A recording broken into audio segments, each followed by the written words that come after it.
पवित्र और मीठे नाम से मैं स्वागत करता हूं परमेश्वर की उपस्थिति में। इस प्रकार आज जो आराधना के दिन है और प्रभु को आराधना स्तुति महिमा करने के लिए प्रभु की उपस्थिति में बैठे हुए हरेक हमारे प्रियजन को प्रभु यीशु मसीह की पवित्र और मीठे नाम से मैं स्वागत करता हूं। कितनी सौभाग्य की बात है कि हम परमेश्वर की उपस्थिति में इस प्रकार आए और परमेश्वर की और स्तुति और महिमा और परमेश्वर के पवित्र नाम को ऊंचा उठा सके।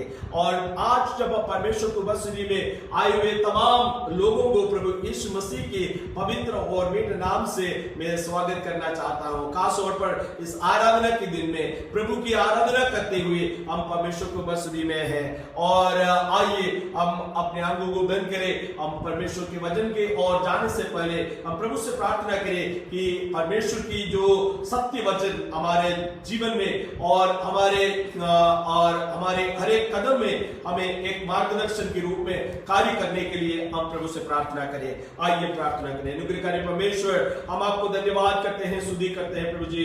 आज धन्यवाद करते हैं आपकी सुरक्षा के लिए, धन्यवाद करते हैं प्रभु जी आपकी महान कार्य के लिए, धन्यवाद करते हैं क्योंकि आपने हमें जीवन दिया है, धन्यवाद करते हैं प्रभु जी आपने हमें सुरक्षा दिया है, धन्यवाद करते हैं आपने हमें हालेलुया अपने पंखों के आड़ में छिपा कर रखा है, धन्यवाद करते हैं प्रभु जी इस जीवन के लिए, हालेलुया आपने हमें उद्धार दिया है, हालेलुया आराधना के दिन के लिए हम आपको धन्यवाद करते हैं परमेश्वर। तेरी उपस्थिति में जब हम हैं प्रभु तेरे पवित्र वचन से सुनने के लिए हम आपको आपसे प्रार्थना विनती करते हैं। जो मेरे परिवार और मेरे विश्वासी गण, जो मेरे प्रियजन जो मेरे पास में है, दूर में है और देश में है, विदेश में है, जो भी हो परमेश्वर, उन सबको इस वचन की घोषणा के जरिए सुनने से और प्रभु आशीष देने वाला है। आज सब कुछ तेरे पवित्र में सौंप देते हैं। आदर महिमा हम अर्पण करते हैं यीशु के पवित्र नाम में, आमीन। फिर से एक और बार प्रभु की उपस्थिति में आज परमेश्वर के वचन को सुनने के लिए आए हुए तमाम लोगों को प्रभु यीशु मसीह के पवित्र और मीठे नाम से मैं स्वागत करता हूं। परमेश्वर की उपस्थिति में आप आए हैं, प्रभु जरूर आपसे बातें करेंगे। आप प्रार्थना की साथ परमेश्वर की उपस्थिति में बैठे जरूर परमेश्वर की वाणी हम सुन सकेंगे। आज मैं एक ऐसे विषय की ओर आपके ध्यान केंद्रित करना चाहता हूं जहां पर और मत्ती के सुसमाचार में उसमें 10 अध्याय उसका 28 से लेकर 31 तक और हम पद को पढ़ेंगे। और book of Matthew, gospel according to Matthew chapter 10 verses 28 to 31 and yes, let's read and let's go ahead with this word of God. जो शरीर को घात करते हैं पर आत्मा को घात नहीं कर सकते, उनसे मत डरना, पर उसी से डरो जो आत्मा और शरीर दोनों को नरक से नष्ट कर सकता है। क्या पैसे में 2 गोरियां नहीं बिकती? तो भी तुम्हारे पिता की इच्छा के बिना उनमें से एक भी भूमि पर नहीं गिर सकती। तुम्हारे सिर के बाल भी सब गिने हुए हैं, इसलिए डरो नहीं, तुम बहुत गहरियों से भी बढ़कर हो। परमेश्वर के इस वचन को पढ़े जाने से और सुनने से प्रभु हमें आशीष दे।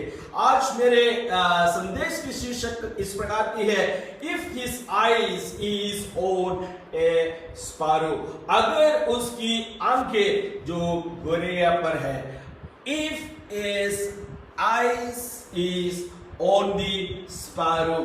और परमेश्वर के वचन में जब हम आते हैं और खास तौर पर और बाइबल एक गॉड्स एनिमल प्लैनेट चैनल की समान है। कैसे?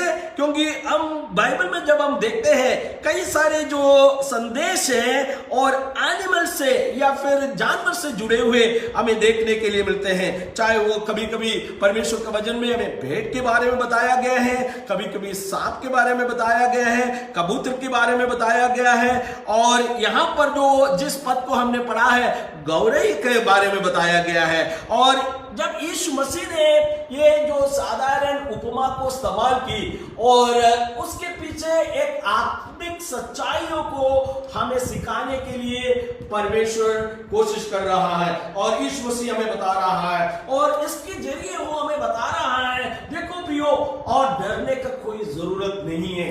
और डरने का जरूरत इसलिए नहीं है क्योंकि और वो हमारे साथ है, वो हमारे लिए ख्याल रखता है। और यहाँ पर जिस पद को हमने पढ़ा है, वहां पर कई बार परमेश्वर इस बात को बार बार दोहराता है कि तुम डरो मत, डोंट बी अफ्राइड। और ये जो भाग है और ये डरो नहीं, और इससे शुरू होता है और कंक्लूड भी जो है उसका आखिरी में जब हम आता है, निष्कर्ष में भी हम उस बात को देखने के लिए मिलते हैं। परमेश्वर हमसे कहते हैं डरो मत। हो सकता है आज कई सारे चीजों को आपके सामने और जो चुनौती को देखते हुए आप डरते होंगे, और आपके और बेटा का या फिर बेटी की शारीरिक क्लेश को देखते हुए आप डरते होंगे, आपकी स्वयं शारीरिक जो कमजोरी को देखते हुए आप डरते होंगे, और हो सकता है चारों तरफ जो कोरोना वायरस से लोग मर रहा है उसके देखते हुए आप डरते होंगे। हो सकता है घर की जो आमदनी है और वो कम होते जा रहा है, जिसके प्रति आप डरते होंगे, आपके भविष्य के प्रति आप डरते होंगे, क्या होगा, कैसे होगा, कैसे आगे बढ़ेंगे। और लेकिन इस अवसर पर प्रभु यीशु मसीह आपसे जो कह रहा है हमारे लिए महत्वपूर्ण है। आज जो वचन परमेश्वर हमारे बीच में लेकर आ रहा है वो हमारे लिए महत्वपूर्ण है। वो कहते हैं Why are you afraid और of today? और यस, ये जो परमेश्वर की वचन है ये इसमें हमें आश्वासन प्रदान करता है और आशा देते हैं, और आशा हमें आगे बढ़ने के लिए आशा देते हैं। और वचन कहता है कि जीसस हिमसेल्फ और give 3 powerful reasons why you can say I am not afraid। यीशु मसीह स्वयं हमें इस बात को और बताता है, और यीशु मसीह स्वयं बताता है कि क्यों तुमको डरने का नहीं है। आइए अब एक एक जो रीजन है, एक एक कारण है जो यीशु मसीह हमें बताता है, उस रीजन को हम देखें और हम और परमेश्वर के वचन की ओर जाए। और फर्स्ट थिंग और मैं आपके सामने रखना चाहता हूं वो ये है, और मैं इसलिए नहीं डरता हूं और क्योंकि मैं इसलिए भयभीत नहीं हूं क्योंकि इस जीवन में और होने वाली सबसे और अत्यंत बुरी चीज जो है मेरे शरीर की मृत्यु है, और मैं एक ईश्वरीय आत्मा हूं। और I am not afraid because the worst thing that can happen in this life is the death of my body, or I am an eternal soul।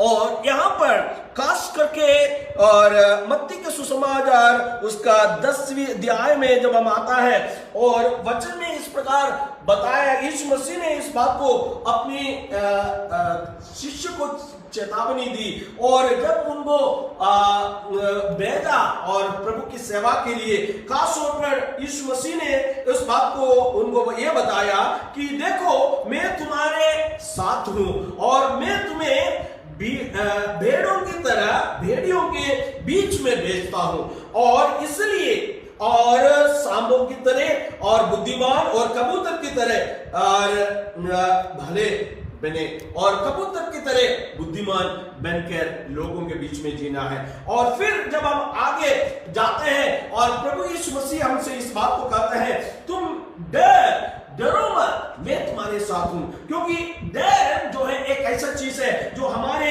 जीवन में दुर्बलता लेकर आता है प्रियो, और डरने का कोई जरूरत नहीं है।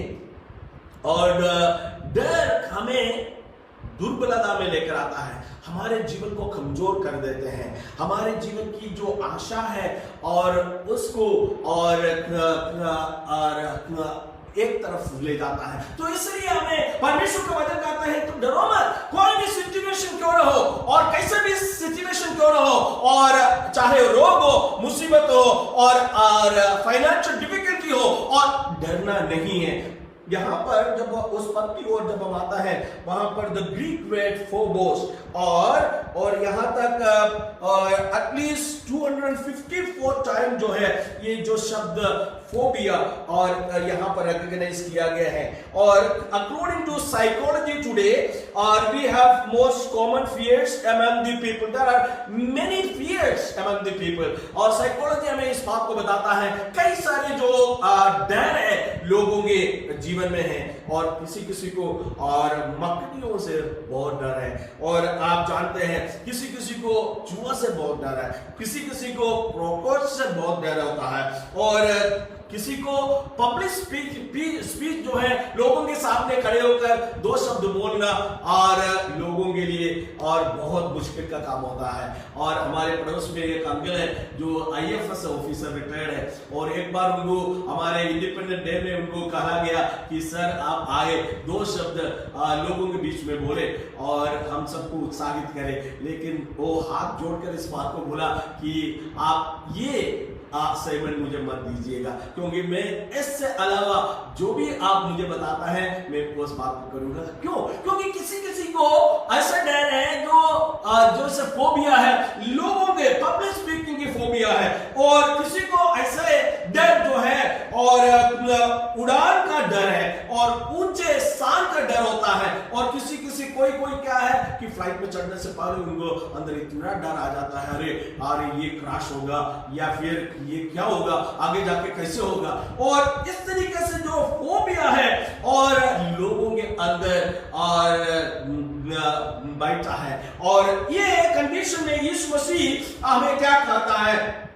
Jesus told his disciples not to be afraid though they face the threat of death। और वो जो यीशु मसीह के चेले हैं और वे एक ऐसे सिचुएशन में है जहां पर उनकी जीवन की चुनौती है और उनकी जीवन के प्रति जो डर है, और यीशु ने उससे क्या कहा? यीशु ने उससे कहा और डरने का जरूरत नहीं है, और मैं भेड़ियों के बीच में तुम्हें भेजता हूं।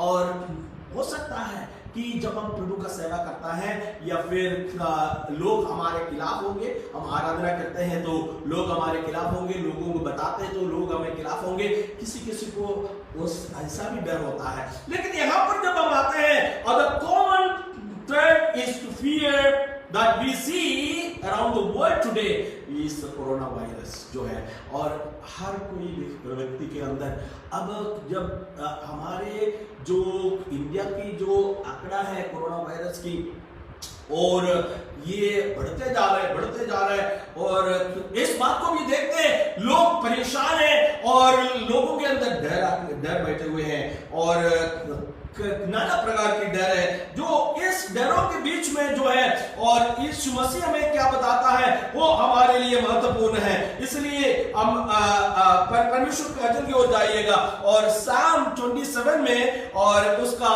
1 और 2 पद में क्या लिखा है पढ़िएगा।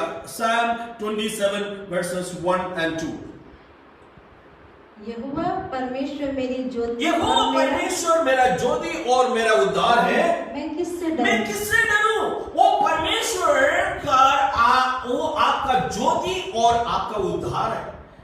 जिस परमेश्वर के ऊपर आप विश्वास करता है, जिस परमेश्वर के ऊपर मैं विश्वास करता हूं, वो आपका उद्धार करता है, वो आपका दृढ़गण है, और वो उनकी पंखों की आड़ में आप शरण स्थान ले सकता है।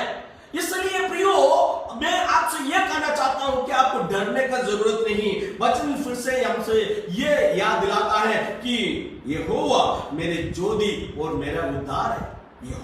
यहोवा आपका ज्योति है, यहोवा आपका उद्धार है, इसलिए आपको डरने का जरूरत नहीं। आगे बढ़े, और वचन में क्या बता रहा है? यहोवा मेरे जीवन का दृढ़ गढ़ ठहरा है, यहोवा मेरा जीवन का दृढ़ गढ़ जो है ठहरा है, मैं किसका भय खाऊं? मैं किसका भय खाऊं? जब आपके अंदर ये आश्वासन है और आपके अंदर ये आशा है और आपके अंदर ये एश्योरेंस है कि यहोवा आपका दृढ़ गढ़ है, तो आप किस बात के डरने का है? डरने का जरूरत नहीं है प्रियो। और परमेश्वर का वचन हमसे यह कहता है, और यहोवा मेरा ज्योति और यहोवा मेरा उद्धार है, और यहोवा मेरे जीवन का दृढ़गढ़ है, और वो मेरा गढ़ है, वो मेरा शरण स्थान है। पुराने नियम के समय में जब ये लोग जो है और अननोइंगली और वो जानबूझकर नहीं, और किसी और को अपनी कामों से कोई मर गया, बाई चांस कोई मर गया, तो क्या होता है कि वो अपने जान बचाने के लिए वो भाग सकता है। book of Joshua talks about those cities of refuge. वहां पर जाकर एक बार वो घुस गया और वो शरण लिया है, तो कोई उसको छू नहीं सकता, चाहे जितना भी परेशानी से आप गुजर रहते होंगे और आपकी जितना भी और पाप से आपके अंदर से आप गुजरते होंगे। लेकिन एक बात है, यदि आप प्रभु यीशु मसीह में आ गया और आपका परमेश्वर आपका पाप को धोया और प्रभु यीशु मसीह में आपको छुटकारा मिल गया, उद्धार पा लिया, तो फिर डरने की क्या बात है? डर को दूर करो। और परमेश्वर यीशु मसीह जो है, he is giving us a reassurance today. We don't have to fear. We don't have to fear because the worst thing that can ever happen in the life of a person is the death of his body. हो सकता है मेरे जो सुनने वाले आप hospital में काम करते हो या फिर कोरोना वायरस की जो पेशेंट्स को आप ट्रीट करते होंगे, आप जब उसको ट्रीट करते हैं आपके भी अंदर ये ऐसा डर आके बैठते हुए हैं, क्या होगा मेरे जीवन में, क्या होगा अगर मेरा कुछ हो गया तो मेरे परिवार का क्या होगा, मेरे बच्चे को कौन देखभाल करेंगे। आपको मजबूरी में और अपनी ड्यूटी पर जाना होता है, लेकिन तो इंसान होने के नाते डर अंदर है। लेकिन यीशु मसीह हमें उस आश्वासन देता है, यीशु मसीह हमें बताता है, he gives us a reassurance that you don't have to fear. You don't have to fear because the death is the worst thing that can ever happen in the life of a person. और सबसे जो अत्यंत जो बुरी चीज आपके जीवन में और मेरे जीवन में और जो होता है वो मृत्यु है। बट परमेश्वर क्या कहता है, किससे डरे? प्रभु के वचन में क्या लिखा है? परमेश्वर कहता है उसी से डरे जो आत्मा और शरीर दोनों को नरक में नाश कर सकता है। यस प्रियो, कई बार हमारे अंदर डर नहीं है, कई चीजों करने के लिए हमारे अंदर डर नहीं है, लेकिन जब डर आ जाता है उस बात के ऊपर, जब प्रभु हमारे जीवन को देखता है, प्रभु जो कार्य में करता हूं उसको देखता है, वो और अवेयरनेस अगर हमारे अंदर है तो हमें परमेश्वर को डरना है। परमेश्वर कहता है वचन में और डर उसी से होना है और आत्मा और शरीर दोनों को नरक में और भेज सकता है। आपकी शरीर और आपकी आत्मा की जो कंट्रोल है और परमेश्वर के पास है, यीशु मसीह के पास है। जब रोग आता है तो हमारे अंदर डर आ जाता है, खांसी आता है, जुकाम आता है या फिर हमें सांस लेने में तकलीफ आता है, हमारे अंदर डर आ जाता है। लेकिन हम उसको डरने का जरूरत नहीं है। परमेश्वर का वचन कहता है डर उससे होना है जो शरीर और आत्मा दोनों को नरक में नाश कर सकता है। यस, वो व्यक्ति नरक में जरूर जाएगा जिसके जीवन में यीशु मसीह नहीं है। अगर आप मेरे से सुनते हैं और इस वचन को सुनते हैं, यीशु मसीह आपके उद्धारकर्ता के रूप में अपने जीवन में नहीं है, ये समय है प्रियो आपको उस यीशु मसीह को अपने उद्धारकर्ता के रूप में स्वीकार कर सके। और ये ऐसा समय है कि आप इस बात को यकीन करें कि आज आपके शरीर में से आपका आत्मा निकल जाए तो आप परमेश्वर की उपस्थिति में चले जाएंगे। हर एक परमेश्वर की बेटा और बेटी के जीवन में ये एश्योरेंस है, चाहे इस दुनिया के ये ढेरे और ये जो शरीर, जो बाहरी शरीर, ये नाशवान शरीर ये छोड़कर आप ये चले जाए, लेकिन हमें डरने की जरूरत नहीं है, हम परमेश्वर की उपस्थिति में जाएंगे। तो यहां पर यीशु मसीह हमसे कहता है there is only one thing that we need to fear. We should have a reverential, awful reverence to God because He has the power to destroy both body and the soul in hell. हमें उससे डरना है जो आत्मा और शरीर दोनों को घात कर सकता है। वो किसके पास अधिकार है? वो यीशु मसीह के पास अधिकार है। तो इसलिए और यीशु मसीह को और उस यीशु मसीह को जो सिंहासन पर विराजमान होकर एक दिन वो न्याय करने वाला यीशु मसीह को डरना है। मत्ती में जब हम आगे बढ़ते हैं और दूसरा बात जो है, और यहाँ पर हमें क्या देखने के लिए मिलते हैं, और दूसरा जो पॉइंट की ओर में आपको ले चलना चाहता हूं, दूसरा पॉइंट ये है, I am not afraid because if God cares enough to number my hairs, He cares about other details of my life also. और परमेश्वर का वचन हमें इस बात को बताता है, यस, और उसका 29 और 30 पद को पढ़िएगा, वर्सेस 29 और 30। क्या पैसे में 2 गोरिये नहीं बिकते? Yes. तो भी तुम्हारे पिता की इच्छा के बिना उनमें से एक भी भूमि पर नहीं गिर सकती। Yes. तुम्हारे सिर के बाल भी सब गिने हुए हैं। देखो, मैं भयभीत नहीं हूं। क्यों भयभीत नहीं हूं? क्योंकि अगर प्रभु मेरे बालों को भी पूरा गिनते हैं तो मेरा जीवन के अन्य विवरणों को बारे में वो सोचता है। और परमेश्वर का वचन में लिखा है कि तुम्हारे सिर के बालों को भी सब गिने हुए हैं। देखो, परमेश्वर का वचन कितने एश्योरेंस हमें देता है और आश्वासन हमें देता है। और Jesus says that I have counted and even the every single hairs of your head. We all know that God loves the world. God so loved the world. परमेश्वर ये सबको प्रेम करता है, आपको भी प्रेम करता है, मुझे भी प्रेम करता है। But have you ever stopped to realize that the same God who put the stars in the place loves you personally? जो आसमान में तो तारा गण को जो अपने अपने स्थानों में रखा हुआ परमेश्वर, सूरज और चंद्रमा को बनाए हुआ परमेश्वर, और ये सारे भूमंडल को बनाए हुए, सुंदर से बनाए हुए वो जीवित परमेश्वर, क्या आप जानते हो, आपको व्यक्तिगत रूप से जानता है। यस, वो परमेश्वर आपको जानता है, व्यक्तिगत रूप से जानता है। ये एश्योरेंस है जो परमेश्वर का वचन में हमें मिलता है। He knows you personally, dear ones, and He cares so much so that you are and we don't have to worry. और यीशु मसीह ने हमें इस बात को कहा था कि He numbered the hairs of your head. Yes, वो हमको इस बात को यकीन दिलाते हैं, तुम्हारे सिर की बालों को भी मैं सब गिने चुने हुए हैं, सिर की बालों को भी। I just wanted to ask you a question. How many hairs are on your head? क्या आपने कभी गिना है कि बैठे बैठे और किसी को बोला है कि आओ भाई मेरे सिर में कितना बाल है वो तेरा गिन के देखो? Or do you ever have a guess? Well, यदि हम एरोलॉजिस्ट के पास जाए तो वो हमें बताएंगे और द स्टैटिस्टिक्स बताएंगे, यदि आपकी हेड में जो है फेयर हेडेड मैन है तो करीबन 1,45,000 से ज्यादा आपके सिर पर आपका हेयर होगा।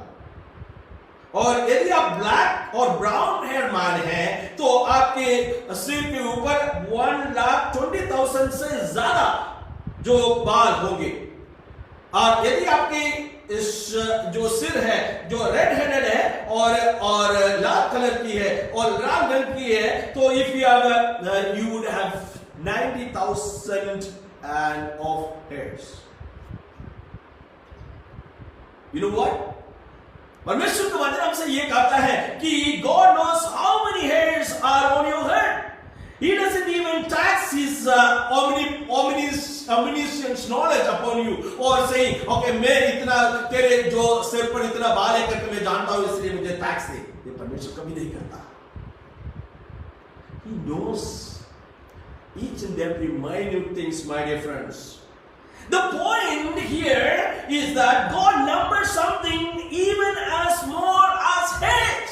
परमेश्वर जो हम इतना बहुमूल्य नहीं समझता है और इतना बहुमूल्य नहीं और इंपॉर्टेंस नहीं देते हैं, उन तमाम चीजों को भी परमेश्वर इंपॉर्टेंस देते हैं, प्रभु के लिए मान्य है। Yes, He knows each and everything about you. He not only knows, but He also cares, my dear friends. परमेश्वर आपको जानता है, ये तो सच बात है, लेकिन उससे भी बढ़कर और केवल जानने की बात नहीं परमेश्वर आपके लिए ख्याल में रहता है। ऐसे परमेश्वर का वचन हमसे कहता है, कहां पर? पहला पत्रोस उसका 5:7 में जब हम आता है, वहां पर प्रभु हमसे क्या कहता है? 1 पीटर चैप्टर 5:7, और वहां पर हमें क्या देखने के लिए मिलते हैं? यस, अपनी सारी चिंता उसी पर डाल सारी दो, चिंता उसी पर डाल दो, क्योंकि उसको तुम्हारा ध्यान है। उसी को तुम्हारा ध्यान है। आपकी सारी चिंता प्रभु पर डाल दो। आपके लिए ख्याल रखने वाला ये परमेश्वर, आपकी चिंता करने वाला ये परमेश्वर, आपकी हर बातों को जानने वाला ये परमेश्वर, आपके परिवारों के बारे में जानने वाला ये परमेश्वर आपके साथ है प्रियो। वो आज कहते हैं, cast your cares upon him because he cares for you. We sometimes think that we are too small to bring things into Lord in prayer. है ना? हम सोचते हैं कि ये जो बातें हैं इतना छोटा है, मैं ये सवाल जो परमेश्वर के समुख में ये बहुत महत्वपूर्ण नहीं है, तो इसलिए मैं कैसे परमेश्वर को बस में प्रार्थना करूं? नहीं, आपकी छोटे से छोटी बातें परमेश्वर जानता है। कितनी अच्छी बात है ना? He knows you personally. He not only knows you, but he also cares for you. और परमेश्वर कहता है, it's significant for me. He cares about your hair. He cares about everything in your life. He cares about your children. He cares about your health. He cares about your the future of your life. He cares about the well-being or well settled life. Or yes, he cares each and everything.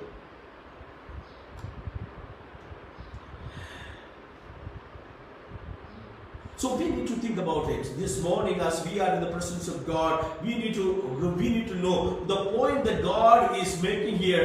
God knows things about you, even you don't know. परमेश्वर आपके और मेरे बारे में ऐसे बातों को जानता है, ये कभी-कभी हम खुद नहीं जानता है. In other words, he knows you better than you yourself. Yes. आपसे बढ़कर आपको परमेश्वर जानता है. भजन संगीता 139 का 1 और 2 पद को पढ़िएगा. Psalm 139 verses 1 and 2. हे यहोवा, तूने मुझे जांच कर जान लिया है, तो मेरा उठना बैठना जानता है, और मेरे विचारों को दूर से ही समझ लेता है. भजन संगीता लिखने वाला कहता है, हे यहोवा, तूने मुझे जांच कर जान लिया है. He has searched and examined you and he has known you very well. Or he knows your sitting, or he knows you whether you walk or whether you sit, whether you run, whether you play. Everything in your life is known by the living and omniscient God. Yes, वो आपके विचारों को जानता है. वाह, what a wonderful God we have. Yes, he counts your hairs. He thinks about you so much time each and every day. The number exceeds the grain of the sands on the beach. यदि मैं उसकी यदि उसका गिनता तो रेतों के कणों से भी अधिक ठहरता है. परमेश्वर का वचन कहता है. Yes, he is thinking about you.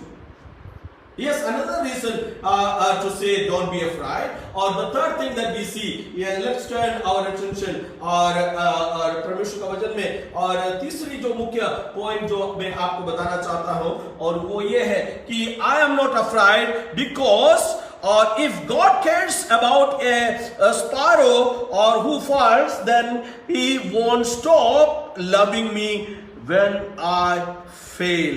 और परमेश्वर का वचन और में इस प्रकार लिखा है. इसका वर्ष 31 में क्या लिखा है हम देखते हैं. वर्ष 31 क्या कहता है? और I am not afraid because if God cares about a sparrow, यदि परमेश्वर एक गौरैया से भी केयर करता है और ख्याल रखता है, कितनी अधिक आप और मुझको परमेश्वर प्रेम करता है. 31. इसलिए डरो नहीं, तुम बहुत गहरियों से बढ़कर हो. तुम बहुत गहरियों से भी बढ़कर हो. डरो नहीं, परमेश्वर का वचन कहता है. फिर से पढ़िएगा 31. यस, इसलिए डरो नहीं, ये डरो नहीं, तुम बहुत गौरियों से भी तुम बढ़कर हो। बहुत गौरियों से भी बढ़कर हो। देखो, sparrows are some of the most plentiful or common birds in the world, है ना? आपने देखा होगा चिड़िया आपकी और सुबह सुबह आता है और आपकी घर के चारों तरफ और बहुत आवाज भी करता है ना? और उस चिड़िया को अगर देखो और यस, और वो पॉपुलेशन में बहुत ज्यादा होता है और वो क्यों आता है और हमारे और घर के सामने जो बाकी चीजों को उठाकर ले जाता है और वो इसलिए आता है, जो टुकड़े हैं इधर उधर पड़े रहता है उसको चुराकर या फिर उसको उठाकर ले जाता है। वो चिड़िया इतनी महत्वपूर्ण नहीं है, हम इसको इतना ख्याल भी नहीं रखता है। चिड़िया को, स्पैरो को आप अपने घर पे और एक पेट बर्ड्स की तरफ नहीं भी रखता है। लेकिन और परमेश्वर क्या कहता है? He says two sparrows sell for a penny, है ना? अगर परमेश्वर के वचन में जब हम आता है वहां पर इस प्रकार लिखा है, और क्या पैसों से 2 गौरैये नहीं मिलती? मतलब क्या 2 गौरैये कैसे? पैसों से। ये पेनी इज द स्मॉलेस्ट कॉइन, जो पैसा है ना वो सबसे और कम मूल्य का एक और कॉइन होता है। But the actual word here Jesus is meant, ये केवल और 1/4 की बात यहां पर यीशु मसीह कह रहा है। In other words, 2 sparrows would sell for half a penny। 1 पैसा में और कितने? और क्या पैसों से 2 गौरैये, पैसों से 2 गौरैये, वो मतलब इतनी मूल्य नहीं है जो बाकी जो अन्य बर्ड्स के साथ इसको हम तुलन करें और चिड़ियों के साथ हम तुलन करें और जो गौरैया है और उनका इतना और महत्वपूर्णता नहीं है। अगर हम उकाब की बात करें तो यहां तक अमेरिका में या फिर अन्य कनाडा देशों में उकाब वो जानता है कि कितना उकाब है उनमें, लेकिन और गौरैया के बारे में, स्पारो के बारे में लोग लिस्ट बोलेड है क्योंकि सब जगह है। और इसलिए परमेश्वर के वचन में हमें क्या देखने के लिए मिलता है, और इतने जो चीजें और the least thing, the least bird, और but even for that sparrow God is mindful about. यहां पर Yeshu Masih Jesus used this illustration to demonstrate how valuable we are to God. ये जो गौरैया की बातों को देखकर प्रभु यीशु मसीह आपसे और मुझसे क्या कहना चाहता है, और इस बात को बताना चाहता है कि कितना महत्वपूर्ण है आपके और मेरे जीवन। That's wonderful to know. You are important for God. Bible हमें क्या बताता है? Psalm 37 का 23 और 24 में आइएगा।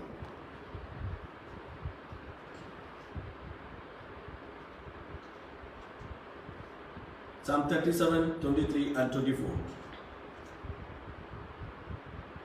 मनुष्य की गति यहोवा की ओर से दृढ़ होती है। यस, मनुष्य की गति यहोवा की ओर से दृढ़ होती है और उसके चलन से वो प्रसन्न रहता है। चाहे वो गिरे तो वो पड़ा ना रहेगा, क्योंकि यहोवा उसके हाथ थामे रहता है। यहोवा उसका हाथ थामे रहता है। परमेश्वर का वचन क्या कहता है? यदि वो एक छोटे से छोटा स्पैरो या फिर गौरैया को वो ख्याल रखता है, then God notice here when the sparrow falls and dies, वो जब गिरते हैं, मरते हैं, ये छोटे से छोटी बातें हैं, प्रभु जानता है। उसका मतलब यह है कि simply he knows about you and he cares for you। और वचन में लिखा है मनुष्य की गति यहोवा की ओर से दृढ़ होती है और उसके चाल चलन जो है उसको प्रसन्न रहता है, और चाहे गिरे तो भी वो पड़ा न रहेगा। आप अपने जीवन के बारे में जरा देखे जाए, कितने बार आप गिर चुके हैं, कितने बार यहां तक पापों में या फिर अन्य बातों में और विश्वास में भी, और कभी आए हैं, कभी पीछे की ओर, कभी आगे, कभी पीछे, इस तरीके से कई बार जो विश्वास में भी आपके जीवन। लेकिन परमेश्वर का वचन आपसे यह कहता है चाहे वो गिरे तो भी वो पड़ा ना रह जाए। जाएगा और क्योंकि यहोवा उसका हाथ थामे रहता है। यहोवा का हाथ आपके थामे रहता है। और जब आशीष छोटा था और वो चलने के लिए कोशिश कर रहा था, और जब चलते थे और थोड़ा सा चलता था, फिर बाद में वो गिरते थे, और फिर थोड़ा आगे चलते थे और फिर बाद में वो गिरते थे। लेकिन जब मैं जाता हूँ और उनके हाथ को मैं जब पकड़ता हूँ और चलना शुरू करता है, और उनके अंदर एक कॉन्फिडेंस आ जाता है, और फिर वो तेजी से चलना शुरू करता है। आज उनको मेरे हाथ की जरूरत नहीं है। क्यों? बड़ा हो गया, कितनी बार आप गिर गए, लेकिन परमेश्वर ने आपको और थामे रखा, परमेश्वर ने आपको उठाया, परमेश्वर ने आपको और ये नहीं बोला अरे अरे stop it, you don't know how to walk, ऐसा नहीं बोला। क्या आप अपने बच्चों से इसे बोलते हैं? मैं कभी ये नहीं बोला, और ये आशीष ये नहीं बोला अरे स्टॉप वॉकिंग, बार बार तुम गिरता है, चलिए बस बंद करो, एक बकवास, कभी नहीं बोला।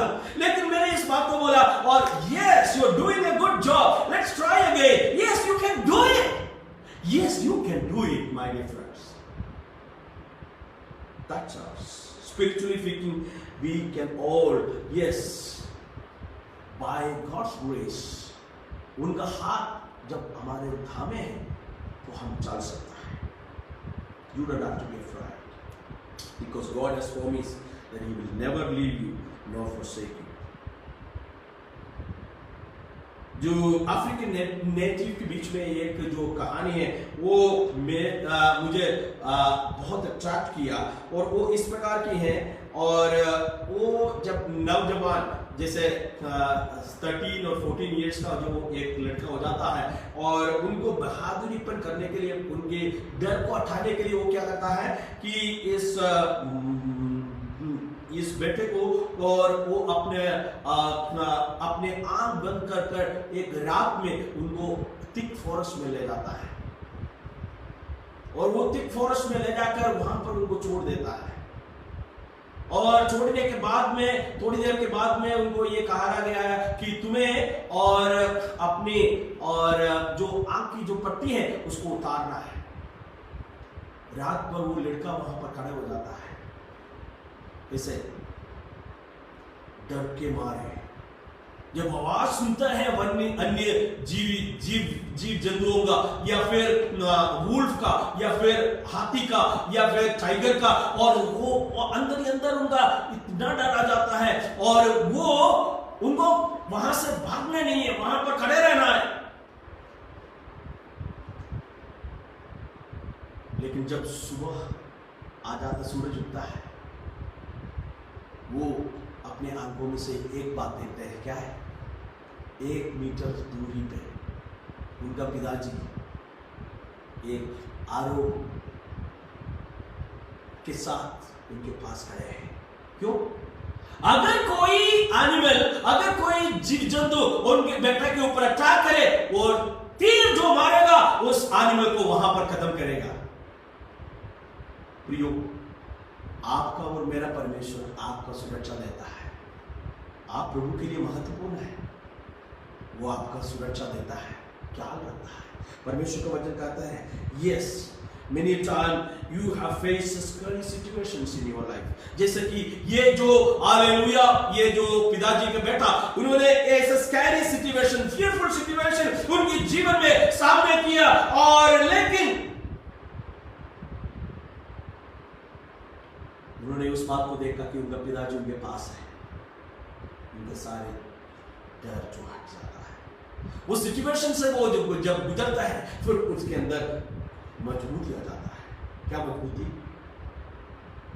Yes, I can face a situation. आज जब वो परमेश्वर की उपस्थिति में है प्रियो, मुझे आपसे ये कहना है, you are important. His eyes is on this fire. If his eyes is on this fire, how much more He will care about you. Let's pray. Father, we want to thank you for this word. Once again, you have spoken to us, God, very clearly through you, Lord. और प्रभु जी, हम तेरे वचन के आधार पर अपने आप को, अपने जीवन को तेरे सम्मुख में समर्पित करता है। कई बार मेरे जीवन में प्रभु जी डर आ जाता है। मैं चीज़ों को देखता हूँ, मेरे अवस्था को मैं स्वयं देखता हूँ और मेरे शरीर की कमजोरी को मैं देखता हूँ, मेरे अंदर डर आ जाता है। लेकिन तूने हमसे बातें की कि डरने की जरूरत नहीं है। यहाँ तक एक गोरेया को भी तुम प्रभु जी ख्याल रखता है तो कितनी अधिक हमारे जीवन में कार्य करता है। इस बात को जानते हुए परमेश्वर विश्वास में आगे बढ़ने के लिए हमें तू सहायता कर मदद कर। आपने हमारी प्रार्थना को स्वीकार इसलिए धन्यवाद यीशु के प्रति। Thank you once again. Thank you very much for listening very patiently to this sermon. और यदि आप से परमेश्वर ने बातें की, जरूर आप अपने आप में सीमित नहीं रख लीजिएगा और दूसरे को भी ये संदेश पहुंचाए ताकि वे प्रभु के बारे में जाने, यीशु मसीह के बारे में जाने जो उनके लिए ख्याल रखता है। God bless you.